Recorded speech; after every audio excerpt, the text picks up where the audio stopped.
할렐루야. 네. 신앙생활을 잘 해야 되죠. 신앙생활은 정말 제가 이렇게 길을 걷다가 다른 교회에서 이렇게 전도 나온 분들,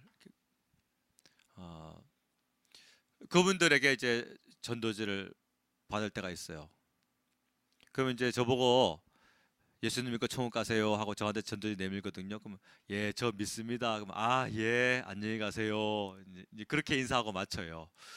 또 우리도 그렇습니다. 우리도 교회에서 이제 전도 나가잖아요, 그렇죠? 전도지 들고 나가서 예수님 믿으세요라고 하다가 아, 저도 교회 다니고 있어요 하면은 아, 예 하고 왠지 동지 만난 것 같은 그런 예, 반가운 그런 마음 있잖아요. 그래서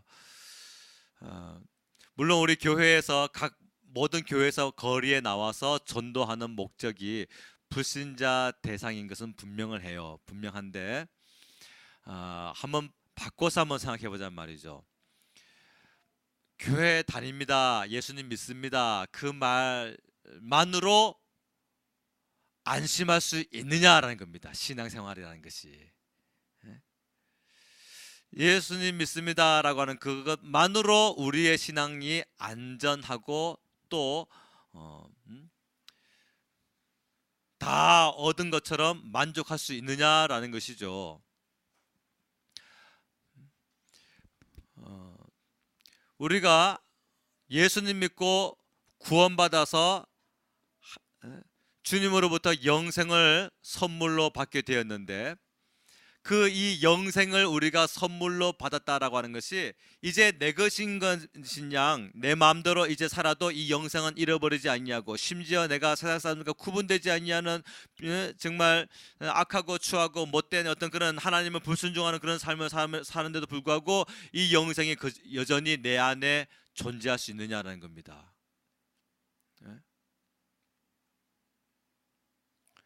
그러면 예수님 믿고 마음 놓고 죄 짓고 세상에 흘러가서 살아도 전부 다 천국 가는 것이죠. 제가 지금 우리 함께 같이 나누고 싶은 얘기는 바로 이 영생이라고 하는 것, 기독교인들이 생각하는 이 영생이라고 하는 것이 예수님과 전혀 상관없이도 이것이 계속해서 우리 안에 존재할 수 있느냐라는 거예요. 그럴 수가 없단 말이죠.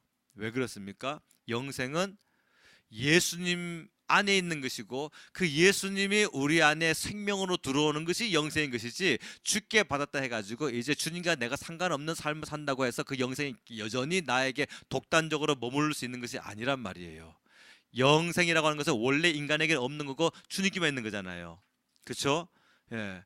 이 영원한 생명 아닙니까? 사람은 한 번은 다 죽게 돼 있는데, 예? 영혼도 거듭남으로 하나님의 자녀가 되어 생명을 얻었을 뿐만 아니라 이제 그들의 육체도 예수 그리스도의 재림의 때에 부활하여서 영혼육이 영원히 사는 것, 이것이 정말 오리지널 영생에 대한 결정체거든요. 영생에 대한 완성이란 말입니다. 예. 선한 일을 행한 자는 생명의 부활로, 악한 일을 행한 자는 심판의 부활로 나오리라. 모든 사람은 참 무덤 속에 있는 무덤 속에 있는 자들의 다 예수님의 음성을 들을 때가 온다 그랬어요. 이미 죽었는데 다 처리됐는데 천국과 지옥에 다 들어갔는데 또 다시 부활을 입는다 그랬어요. 선한 일을 행한 자는 생명의 부활로, 악한 일을 행한 자는 심판의 부활로. 무덤 속에 있는 자들이. 그러니까 이 영생이라고 하는 것은 예수님과 결부될 때에, 예수님과 하나 됐을 때에 이게 이루어지는 것이지, 예수님과 상관없는 삶을 살면서도 예전에 내가 예수님 믿었기 때문에 구원받았다 해가지고 영생이 계속해서 내 안에 존재할 수 있는 것이 아니란 말이죠. 그래서 우리 그 돌아가신 한경직 목사님이, 그 한경직 목사님은 이제 1세대 목사님이라고 한다면은 그 2세대 목사님들이 80이 조금 넘었을 때 돌아가셨죠, 그렇죠? 80 중반에 돌아가셨나? 어쨌든 그 정도에 돌아가셨어요. 그때 60대 대신 다 큰 교회 목사님들 6, 7분이 가가지고 아유, 한 목사님 이제 주님 부르심 받을 때가 다 됐네요. 저희들에게 마지막으로 당부할 것이 없습니까? 그때에 한 목사님이 하신 말씀이, 목사님들 예수님 잘 믿으세요. 그게 충격이었다잖아요, 그들에게. 목사님들 예수님 잘 믿으세요. 아니 전부 다 대형 교회 다 하고 있고요. 어마어마하게 큰 교회 다 하고 있는데 나름대로 교회 성공했다, 세웠다 하는 그런 목사님들이 가가지고서 한경진 목사님은 우리나라에서 아주 오랫도록 하신 분, 목회하시는 분이니까 어른이니까 한마디로 목회 어른이니까 그래서 그들이 기대하기로는 한국 교회를 부탁합니다 목사님들. 이러한 어떤 대외적인 어떤 그런 말씀을 우리에게 하실 줄 알았는데 목사님들 예수님 잘 믿으세요라고 하는 그 말이 자기들에게 충격이었다라고 그거 고백하잖아요. 돌아가신 오카노 목사님이 상암 월드컵 경기장에서 2007년도 평양 대부흥 100주년 기념해가지고 집회할 때 그분이 막 울면서 눈물을 흘리면서 부르짖고 기도한 것이 뭡니까? 내가 죄인입니다. 내가 죄인입니다. 성도들을 제자 훈련시킨다고 시켰는데 회개하고 하나님의 거룩하게 삶을 살지 못하게 한 내가 죄인입니다고 회개했잖아요. 그것이 그분이 회개할 게 뭐가 있어요? 어마어마하게 큰 교회를 운영하신 분인데 뭘 회개하냐 말이죠. 그러니까 그분이 말씀하시는 요점이 뭡니까? 제자 훈련을 해서 제자 훈련을 제도화는 됐는데 예수님의 제자화 되지는 못했다라는 것에 대한 영적인 압박감이 있는 거예요. 교회마다 제자 훈련을 합니다. 그래서 내 제자 삼고 또 이 제자로 하여금 또다시 전도해가지고 제자 삼고 해가지고 그런 체계적으로 잘 운영됩니다. 그런데 정작 그 본질, 그 삶의 돋보기를 들이밀고서 보면은 그 안에 세상 탐욕과 십자가의 길을 걷고 싶지 아니하는 마음, 육신의 정욕, 안목의 정욕, 이생의 자랑이 가득하여서 도무지 천국을 사모하는 마음보다 땅에서 잘 살고 잘 누리고 행복하게 살고자 하는 그 마음을 가득 찾는데 무슨 제자 훈련이냔 말이에요. 제자 훈련을 받았는데 정작 예수님의 제자가 되지는 못한 성도들, 거기에 대한 통탄한 마음이 상암 월드컵 경기장에서 회개하게 만드셨잖아요. 우리 예수님 잘 믿어야 됩니다. 잘 믿어야 돼요. 거리 전도 나갈 때에 아차산 전철역에서 제가 전도 나갔을 때 우리 전도대원들과 함께 같이 나가면은 그때 항상 외쳤던 말이 있어요. 불신자들 대상으로만 전도하는 것이 아니거든요. 왜냐하면 우리 앞에 지나가는 모든 사람들에게는 기독교인도 분명히 있단 말입니다. 기독교인도 분명히 있는데 죄 지으러 가는 발걸음도 있고, 세상 친구 만나는 나가는 발걸음도 있고. 그래서 이러한 말씀을 꼭 선포를 했었죠. 예수님 잘 믿으세요. 오늘 밤 죽으면 당신들 천국 갈 수 있습니까? 하고 그 말을 꼭 두 마디로 꼭 외쳐줬어요. 그래서 불신자들뿐만 아니라 지나가는 기독교인들 안에서도 얼마든지 신앙이 다운돼 가지고 미지근한 그런 신앙 가지고서 좀 충격 좀 받으라고. 충격 좀 받으라고. 오늘 밤 당신 죽으면 천국 갈 수 있습니까? 영생이 흔들리지 않냐는 그런 믿음 생활을 지금 신앙생활 하고 있습니까? 오늘 설교 제목이 불법과 합법인데 불법이 뭐고 합법이 뭐냔 말이죠. 예수님 말씀에 불법을 행하는 자들 내게서 떠나가라. 그 불법을 행한 자들이 뭔가 봤더니요, 주여 주여 우리가 주의 이름으로 귀신을 쫓아내고 죽기 사역한 사람들이, 우리가 주의 이름으로 선지자 노릇하며 예언 사역한 사람들입니다. 주의 이름으로 많은 권능을 행하지 않으니까 신유하여 사역. 마태복음 7장 내용이죠. 우리가 주의 이름으로 막 귀신을 쫓아내며 주의 이름으로 선지자 노릇하며 주의 이름으로 많은 권능을 행하지 않으니까 유명한 축기 사역하는 자라도, 유명한 예언 사역가라도, 유명한 신유 사역가라 한달지라도 불법을 행하면 주님 말씀에 불법을 행한 자들아 내게서 떠나가라. 나는 너희를 알지 못하노라.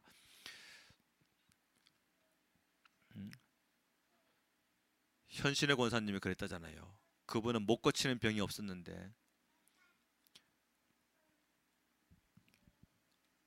입신을 해가지고 천국에 갔더니 예수님이 자기 앞에서 나는 너 모른다.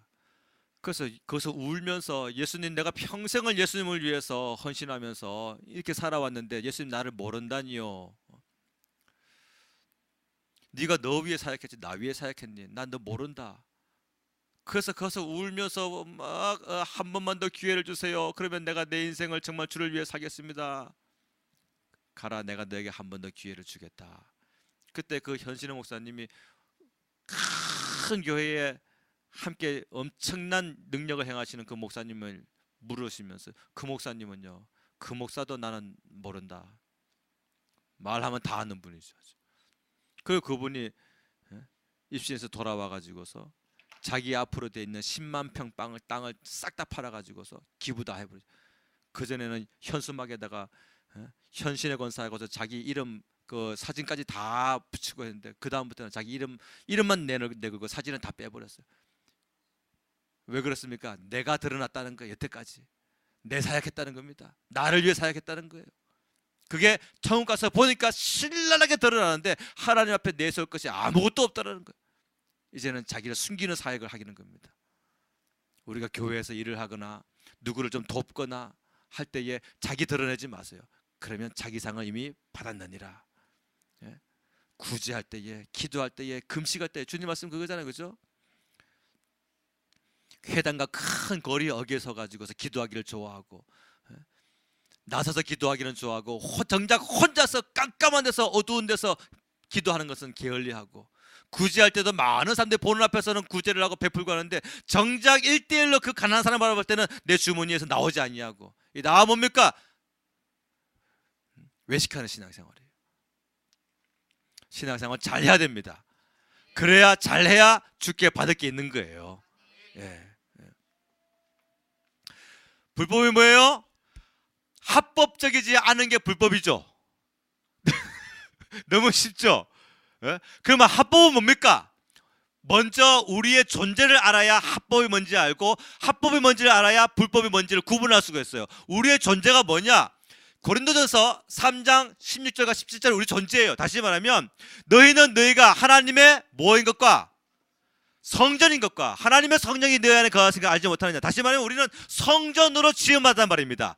구원받았다, 거듭났다, 하나님의 자녀가 되었다, 이게 다 뭐예요? 하나님의 성전으로 지음받았다는 뜻이에요. 그러면 나는 이제 내 쓰이는 용도가 뭡니까? 하나님의 성전으로 쓰임받아야 되는 것입니다. 예수님이 예루살렘 성전에 들어갔을 때에 전부 불법이 가득했어요. 합법적으로 쓰임받아야 돼. 하나님의 성전이 그 안에 양 파는 자들, 비둘기 파는 자들, 환전상들 전부 다 자기를 위한 욕심으로 가득가득 뭉쳤습니다. 예수님이 그거 인정하셨나요? 하나도 인정하지 않았어요. 다 내쫓고 엎어버리고 비둘기 파는 자들에게 다 잡아서 다 나가라. 내 아버지의 집을 강도의 굴을려 만들었다 하면서 예수님 막 호통치셨어요. 그게 불법입니다. 나는 하나님의 성전으로 지음받았는데 성전답지 않게 내가 살아가고 있는 것이 바로 불법이에요. 그럼 내가 하나님의 성전으로서 합법적인 삶은 뭡니까? 갈라디아서 5장 21절에서 22절 말씀에 오직 성령의 열매는 이것이니 사랑과 희락과 화평과 오래 참음과 자비와 양선과 충성과 온유와 절제, 이 같은 것을 금지할 법이 없느니라. 내가 하나님의 성전인데 내 심령과 내 말과 내 생각과 내 계획 가운데서 그러한 9가지 성령의 열매가 맺혀지는 것, 이것이 바로 합법이란 말입니다. 얼마 전에 뉴스를 보니까 윗동네에 슈퍼마켓이 있고 아랫동네에 슈퍼마켓이 있어요. 근데 이 아랫동네 슈퍼마켓이 장사가 좀 안 되고 윗동네 슈퍼마켓이 장사가 잘 되는 거예요. 그래서 이 아랫동네 슈퍼마켓 사장님이 나와가지고 저 집 비결이 뭐야 도대체? 불과 100m밖에 안 떨어졌는데 저 윗집은 뭐가 도대체 장사가 잘 돼? 해가지고 올라가 보니까 세상에 그 슈퍼마켓에서 파라솔을 바깥에 꺼내놓고 술을 팔고, 근데 거기서 냄비에다가 곱창과 또 이렇게 막 안주 이런 것을 막 조리를 해가지고 파는 거예요. 파를 저거구나 해가지고서 어떻게 했을까요? 신고를 했어요. 자기도 따라한 것이 아니라 따라했다고 나면 똑같이 불법이겠죠. 신고를 해버렸네. 구청에서 나왔어요. 단속 들어왔어요. 벌금 맞았어요. 왜? 허가가 나기를 주류는 판매를 할 수 있지만 요리까지는 아닌 것이 슈퍼에 대한 합법이에요.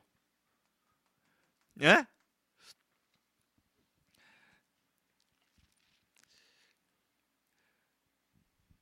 어떤 미용실이 있는데 한 미용실이 법에 걸렸어요. 머리만 좀 말아주고 좀 깎아주고 하면 되는데 거기서 커피를 돈 받고 팔아버렸네. 그래가지고 법에 걸려버렸어요. 미용실은 머리 깎는 것이고 커피는 서비스로 줘야지 합법인 것이지 그걸 또 돈 받고 팔면 이게 불법이란 말입니다. 자, 우리 세상법도 마찬가지거든요. 그 원래 허가가 떨어진 세금이 다르잖아요. 각자가 다 세금이 허가가 떨어진 그 용도대로 쓰임 받는 것이 합법이고 허가 떨어지지 아니한 데는 자기 마음대로 구조 변경을 한 것이 바로 불법이란 말입니다. 우리는 하나님의 성전으로 지음받았어요. 그렇기 때문에 하나님의 성령 열매를 맺는 것이 합법이에요. 이게 힘들고 어려운 것이 아니라 아주 자연스러운 거란 말입니다. 뭐가 어려운 거예요? 불법 맺는 것이 어려운 거예요, 이게. 근데 굳이 이걸 하려고 하는 거예요. 불법적인 삶을요. 갈라디아서 5장 16절 봐서 쫙 있는 19절까지 있는 그 15가지 그 육체의 열매, 음행과 더러운 것과 호색과 시기와 당 찢는 것과 분냄과 이런 것들 그 15가지 이런 일을 행하는 자들은 뭘 합니까? 나중에 회개하면 봐줄게 그렇게 적혀있나요? 아니요. 하나님의 나라를 유업으로 받을 수 없는 이라 그랬어요. 왜? 구조 변경했으니까. 합법적으로 자기를 사용하지 않았으니까. 그래서 우리는 합법과 불법이 무엇인가? 나는 하나님의 거룩한 성전이다. 할렐루야. 거룩이라고 하는 말이 히브리어로 카도시라는 말입니다. 카도시. 이 카도시라는 말은 원래는요 뭔 뜻이냐면은 구별됐다라는 뜻이에요. 구별됐다. 구별됐다. 이 마이크가 제가 이 마이크를 어디서 가서 사왔냐면요 종로 3가 가가지고 사왔거든요. 한 4, 5년 전 얘기입니다. 여기 조금 가격이 좀 나가더라고요. 13만 원 주고 샀어요. 제가 나가가지고 마이크 많이 진열돼 있는데 제가 봐가지고서 요거 괜찮네 해가지고 딱 주워왔어요. 사갖고 왔죠. 주워온 것이 아니라. 그래서 이 마이크가 많이 거기 진열돼 있었지만 제 손에 딱 발탁돼가지고 일로 온 거예요. 그래서 하나님의 성전에서 지금 이 마이크가 쓰임받고 있는 겁니다. 이게 바로 뭡니까? 거기에 있는 것에서 구별된 거예요. 구별된 거예요. 제 설교 노트가 여기 있는데 이게 사실은 어떤 집사님이 저한테 준 거지만은 한 50권 줘가지고 제가 이게 잘 사용하고 있어요. 아주 창세기부터 해가지고 게시까지 다 들어있어요. 이게 이 노트가 저한테 한 50권인데 이게 제 전재산이에요. 지갑을 잃어버릴지언정 이거 잊어보면 안 돼. 근데 이게 얻은 것이 아니라 제가 샀다고 해봅시다. 그럼 이 노트가요 문방구에 쫙 진열되어 있는데 그 중에서 내가 이거 한 권을 딱 사갖고 왔어요. 그럼 이게 뭡니까? 구별된 거예요. 나한테.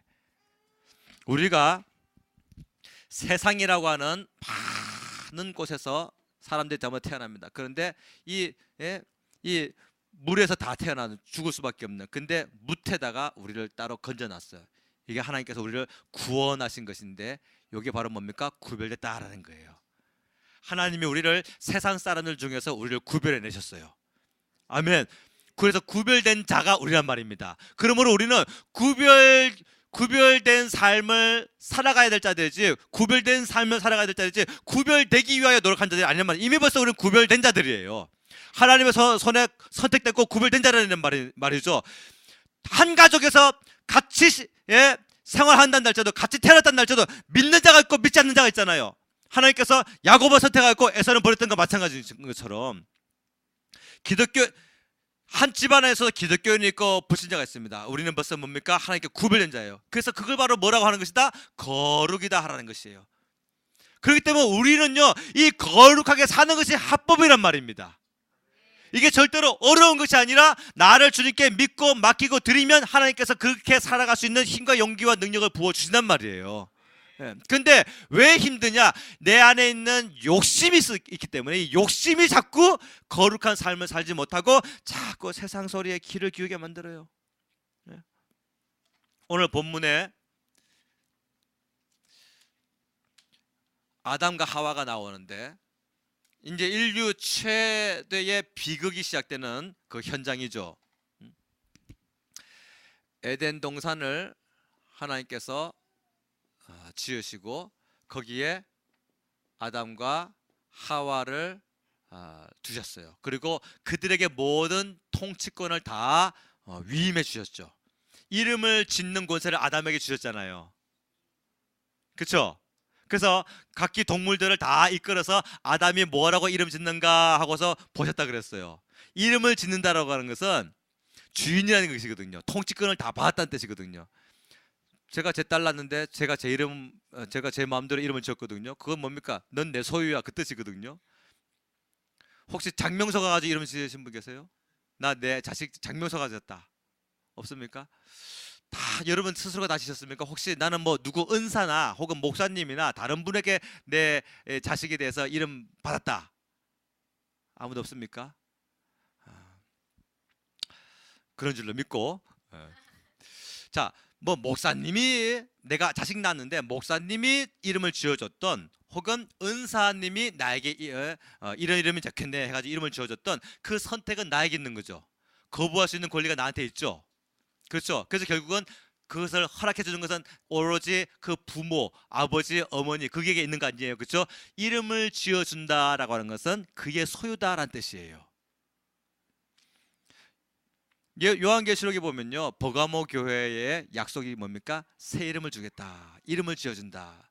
성도에게 새 이름을 지어준다는 것은 뭡니까? 우리는 예수님의 소유입니다. 넌 내 것이야. 내가 너를 지명하여 불렀나니 너는 내 것이라. 이름 지어준다는 것은 바로 그런 의미를 가지고 있는 거예요. 아멘. 하나님께서 이름 지을 권세를 아담에게 주셨어요. 그것은 아담을 에덴 동산에 사장님으로 세우신 거예요. 그러니까 하와는 뭡니까? 자연스럽게 에덴 그룹의 사모님인 거예요. 에덴 그룹의 사모님인데, 이 에덴 그룹의 사모님이 남편 보니까 남편의 것에가 막강하네. 남편의 말 한마디에 사자가 들어눕고, 야 굴러 하면 떼고 굴고, 좌로 굴러 우로 굴러 일어서 엎드려 뻗쳐 하면 사자가 일어서 엎드려 뻗치고 말 다 듣는 거예요. 말의 권세를 아담에게 그대로 주셨고, 창세기에 하나님께서 통치의 그 권세를 뭘로 주셨습니까? 지휘봉 주셨어요? 모세에게는 모세 지팡이 주셨지만 아담에게 지팡이 줬습니까? 아니에요. 말의 권세를 주셨어요. 말로 모든 것을 다 통치할 수 있는 그 권세를 주셨단 말입니다. 그래서 아담의 말 자체가 법이에요. 그러니까 옆에서 이 에덴 그룹의 사모님이 딱 보니까, 와, 남편 대단하네, 정말 대단하네, 나 여기서 최고야. 그런데 이 사모님이 하나 마음에 안 드는 게 있어요. 그게 뭐예요? 하나님이 금지하신 선악과란 말입니다. 이 하나님의 선악과를 만드신 이유가 뭡니까? 교만하지 말라고. 에덴 그룹에 네가 사장이고 네가 사모를 한다 할지라도 너희들 위해 내가 있어.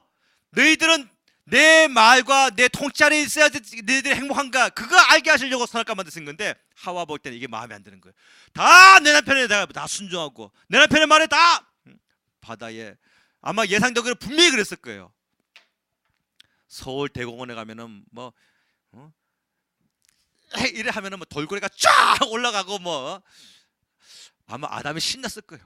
아마 그 덩치 큰 향유거래도 아마 뛰어갔을 거고 어마어마한 그런 지휘력을 아담이 말의 권세를 하나님께 받았는데, 하와가 보니까 하나 마음에 안 드는 게 이 선악과예요. 도대체 하나님은 뭔데 우리에게 금지어를 하나 시켜 놓으신 거야? 불만이 가득했어요. 항상 그걸 알고 하나님은 먹지 말아라, 먹는 날에 내가 정령 죽으리라는 계명을 아담에게 직접 주셨죠. 그리고 하와는 어떻게 했습니까? 한번 전달되어서 들었어요. 아버지가 자식에게 너 이거 건들지 마 했을 때에, 그 장남이 들었을 때에 장남이 그 차남에게 야 이거 아버지 건들지 말라 그랬어 할 때, 이 차남의 마음에는 아버지에게 직접 들은 어떤 그런 충격을 보면 사실 좀 덜해지게 되겠죠. 아마 그런 원리일 거예요. 하와가 선악 앞에 갔어요. 그랬더니 그 즉시 하와의 마음을 기가 막히게 알아본 자가 있으니 그게 누구예요? 뱀 속에 역사한 악한 마귀예요. 마귀가 와가지고 묻습니다. 하나님이 이 선악과에 대해서 관심 있는 하와에게, 하나님이 정말로 너에게 동산 안에 있는 모든 실과 나무를 먹지 말라 하더냐 하면서 그 억울함에 대해서 쿡 찔러버리죠. 그때 하와가 아니야, 다 허락했는데 하나 요거 하나님의 먹지도 말고 만지도 말라 하셨어 하고서 말씀에 뭐 하나 툭 더해버렸죠. 그리고 또 하나 뭐가 뺍니다. 뭘 뺍니까? 먹는 날에는 내가 정령 죽을까 하노라. 그래서 말씀을 하나를 더하기도 하고 빼기도 했어요. 먹는 날에는 정령 죽으리라 했는데 하와는 말하기를 먹지도 말고 만지지도 말라, 손도 대지 말라, 먹는 날에는 정령 죽을까 하노라 하면서 뭘 하나 더하고 뭐 하나 뺍니다. 그러니까 하나님의 말씀은요, 그 말씀 자체가 법이고 진리인데 우리가 그 말씀에 내 욕심에 맞게 적용하고 막 비비 꼬고 뭐 재탕을 하고 이게 참 안 좋은 거예요. 하나님 말씀은 그 순수한 그대로 순종하는 것이 우리에게 복일 줄로 믿습니다. 그래서 선악과로 시험을 받게 됐는데 이제 뱀이, 이 마귀가 본색을 드러냅니다. 뭐라고 유혹을 했습니까? 본색을 드러내기를. 자, 5절 말씀을 다시 한번 읽어보세요. 시작. 너희가 그것을 먹는 날에는 너희 눈이 밝아져 하나님과 같이 되어 선악을 알 줄 하나님이 아심이니라. 아멘. 아하, 선악과 이 자체에 무언가 어마어마한 메가 파워가 있어. 그게 먹는 날에 너희가 대단해져. 심지어 하나님 같이 될 거야 라고 하는 이 선악과 자체에 뭔가 효능이 있는 것처럼 딱 속여놓은 거예요. 그래서 하와가 그 다음에 마귀의 말을 듣고 나서 선악과를 보니까 선악과가 달라 보이네. 어떻게 보이는 겁니까? 먹음직도 하고 또 보암직도 하고, 그렇죠, 지혜롭게 할 만큼 탐스럽기도 한 나무인지라 해가지고 먹게 됐어요. 만약에 이 마음 들지 않았으면 그래도 안 먹었겠죠. 뭔가 좀 뒤가 좀 구리고 튕기면은 그래도 나중에 한번 생각해 볼게 하고서 갈 수가 있는데, 그렇지 않냐고 이게 눈에 확 바뀌어 보이네. 그러니까 먹어버린 거예요. 근데 마귀가 한 말이 여기에 함정이 있습니다. 뭐가 함정이 있어요? 너희 눈이 밝아져 뭐와 같이 돼요? 하나님과 같이 돼요. 바로 여기입니다.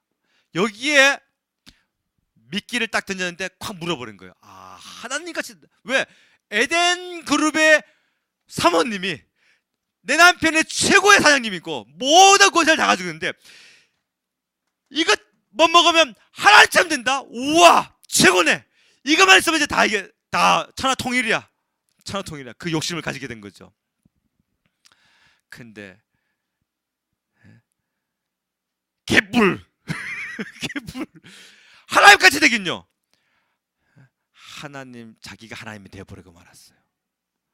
하나님처럼 지혜롭고 능력 있고 권세 있는 것이 아니라 자기 고집대로, 자기 생각대로, 자기가 하나님이 돼가지고 자기 계획대로, 자기 고집대로, 자기 주관으로 인생을 살아가 버리는 그런 사람이 되고 말았단 말이죠. 곧 뭡니까? 교만한 자가 된 거예요. 교만한 자. 아하, 이거 원래 누구에게 있던 거예요? 이 성품이 원래 사단에게 있던 겁니다. 사단에게 있는 자기에게 들어온 이 자기가 교만해져가지고 천상에서 쫓겨났잖아요. 하나님 나라에서. 이것 때문에 타락했거든요. 요거를 싹 포장해가지고 하와에게 툭 던졌더니 하와가 덜컥 물은 거예요. 사버린 거란 말이죠. 이따만한 수박이 잘 익은 수박이 있는데 뒤에는 쥐가 다 파먹었어요. 앞에는 맨들맨들합니다.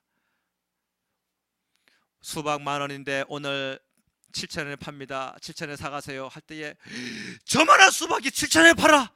아주 뒤에 보지도 않냐고 덜컥 사버렸어요. 한 주부가. 그 얼마나 미련하고 바보스러운 겁니까? 바로 그 역할인 거예요.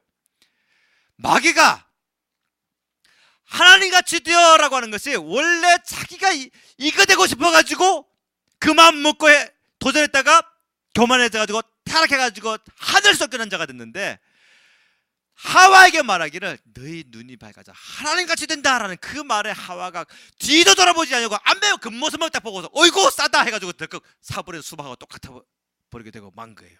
너무너무 바보스럽고 우둔했던 거죠. 그래서 예수님 말씀은 뭡니까?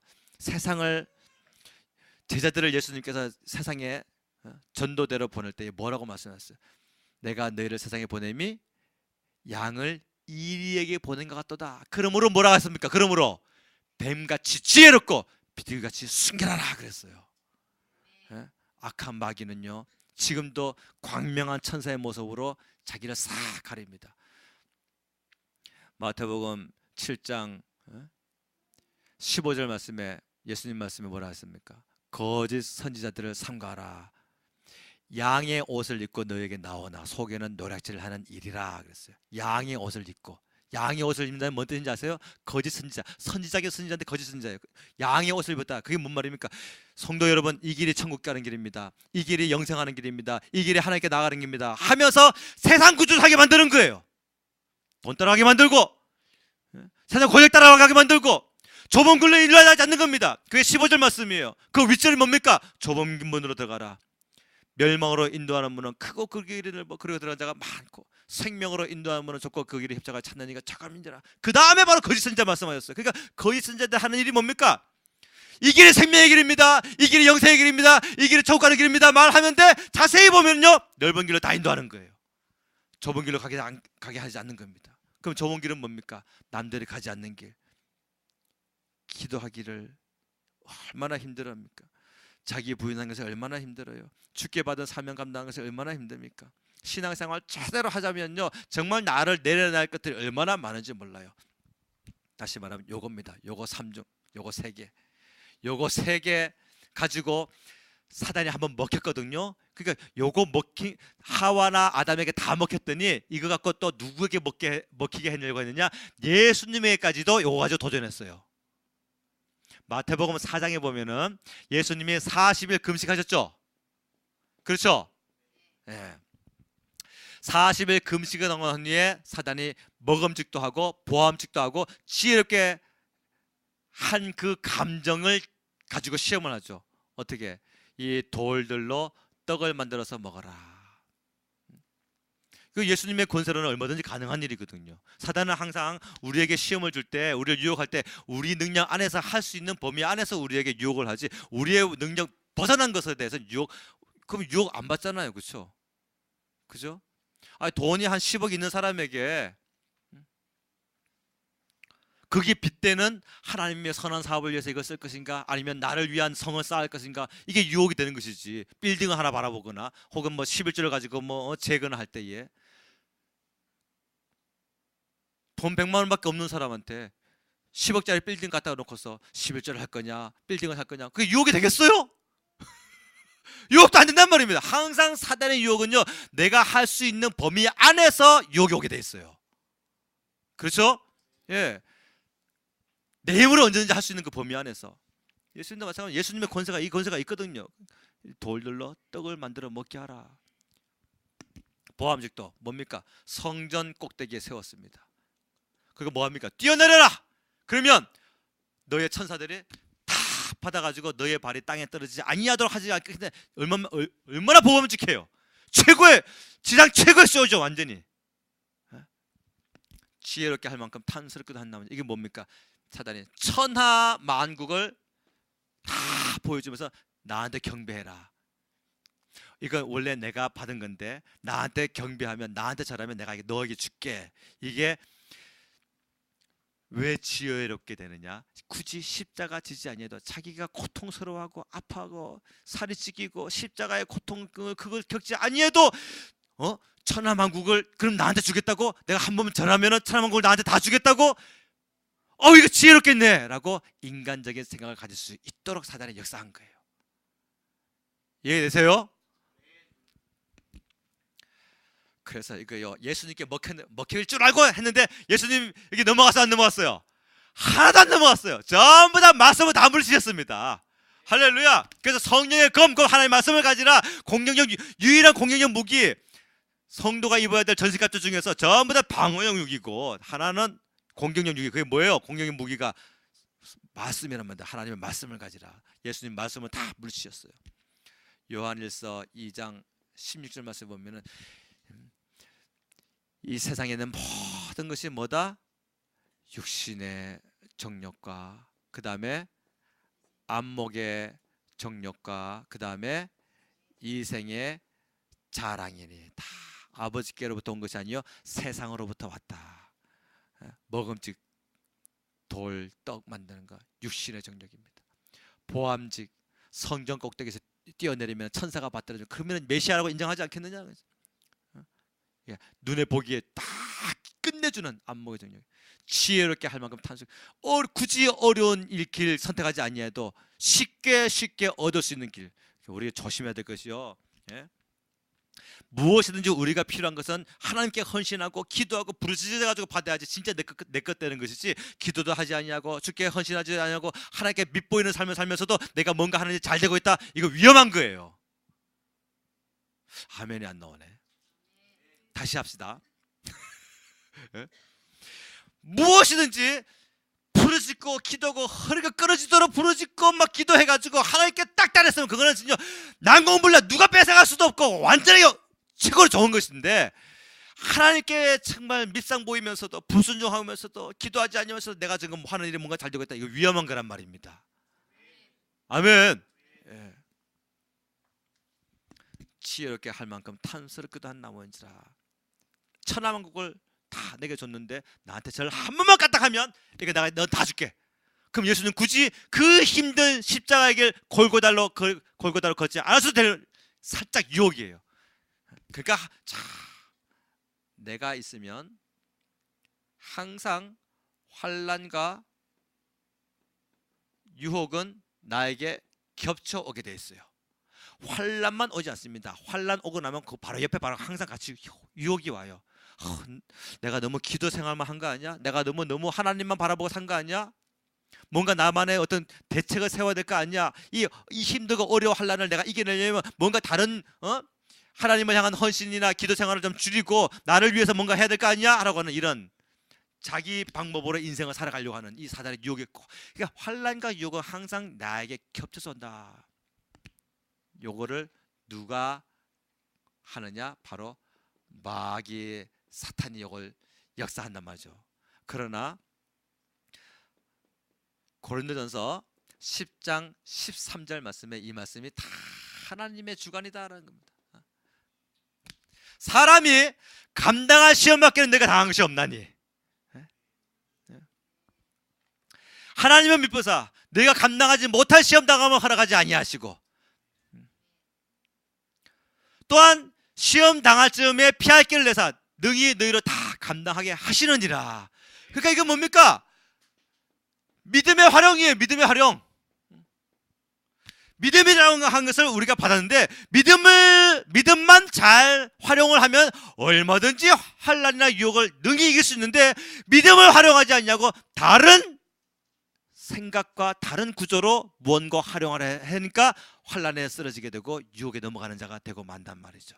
그래서 성도가 일어설 수 있는 힘은 믿음 외에는 아무것도 없는 것입니다. 아멘. 자, 보세요.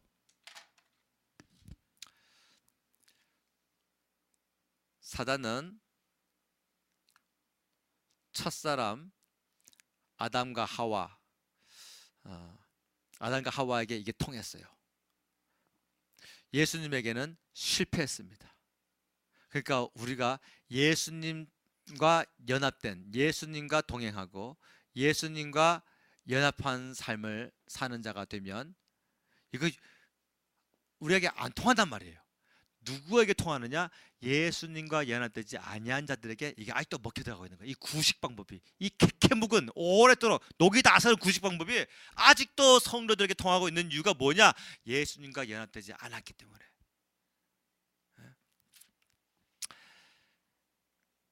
그럼 이제 어떻게 되는 겁니까? 피해 다니는 거예요. 말씀을 피해 다녀요. 여기 오늘 본문에 보니까 그들의 결과가 어떻게 됐습니까? 8절 말씀, 8절에서부터 10절까지 한번 읽어볼까요? 시작. 그들이 그날 바람이 불 때 동산에 거니시는 여호와 하나님의 소리를 듣고 아담과 그의 아내가 여호와 하나님의 낯을 피하여 동산 나무 사이에 숨은지라.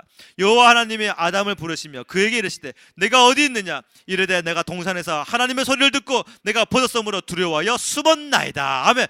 부끄러우면 부끄럽지 않으면 왜 숨어요? 자녀가 부모 앞에서 부끄러운 것이 뭐가 있어요? 아담과 하와가 범죄하지 아니했으면, 불순종하지 않았으면 아담아 하와야 하나님 부를 때 하나님 아버지 우리를 지으신 분 하고서 앞에 막 쫓아나가가지고서 우리에게 맡기신 에덴 동산 우리가 지금 잘 돌보고 있어요 뭐 하면서 이렇게 막 사랑의 그런 관계를 다시 또 확인해 볼 수 있는 그런 관계인데, 여기에 덜컥 걸리고 넘어가 버리고 나니까 하나님을 피해 다니는 거예요. 그렇습니다. 그런 거거든요. 우리가 죄 지으면 하나님의 말씀을 자꾸 요리조리 피해 다녀요.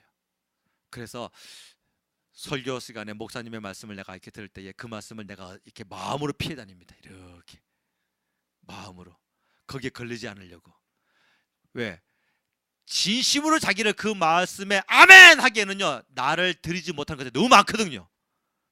너무 많아요. 그렇게 살기에는 목사님 죄송하지만 나는 안 돼요. 그렇게 살기에는 하나님 죄송하지만 나는 안 됩니다. 이런 고백들이 너무 많아요. 그러니까 양심에 자꾸 피해다녀요. 하나님 말씀을. 그걸 하나님이 알고 마귀가 안단 말입니다. 그러니까 그렇게 피해다니는 신령들에게 뭘 오는 거예요? 이 선악과 또 뭐 이게 먹히니까 또 오는 거예요. 마귀가 오는 겁니다. 사랑하는 여러분, 신앙생활 잘합시다. 아멘. 세상 바라보지 마시고, 세상 썩을 거 바라보지 마시고, 천성의 소망 두고 살아가는 우리가 되어서 성령 충만하여서 이 객깨묵은 이런 악한 마귀의 이 구식 전략 통하지 아니하고 성령의 검으로 다 물리치고 우리 가정을, 우리 서울 좋은 교회를 믿음의 하나님의 귀한 성전으로 세워나가서 불법으로 사용하지 아니하고 합법적으로 아름답게 쓰임받아 하나님이 거하시고 하나님이 축복하시는 귀한 가정과 교회 되시길 주님을 축원합니다. 시간 같이 통성하면 기도할 때에 하나님, 말씀대로 사는 것이 너무 쉬워요. 이러한 고백이 나오게 하여 주옵소서. 주여, 우리가 구조 변경을 내 마음대로 하여서 불법으로 사는 것이 지금 쉬웠다고 한다면 이건 분명히 뭡니까? 마귀의 힘인 거예요. 성령의 힘이 아닌 겁니다. 불법으로 사는 것이 쉽다고 한다면 이것은 100% 성령의 힘이 아닌 겁니다. 하나님, 이제는 주의 말씀대로 사는 것이 쉬워지게 하여 주옵소서. 내 힘으로는 부족하오나 성령께서 붙드시면 될 줄 믿사오니 이 시간 성령의 불러 나의 심령을 태워주시옵시고 세상적인 모든 것이 다 불타버리게 하여 주시옵시고 오직 하나님께 나를 바쳐진 사람으로 귀한 성전으로 살아서 하나님 기뻐하시는 거룩한 성도가 될 수 있도록 축복하여 주시옵소서. 주여, 새 이름으로 통해서 기도하겠습니다. 주여.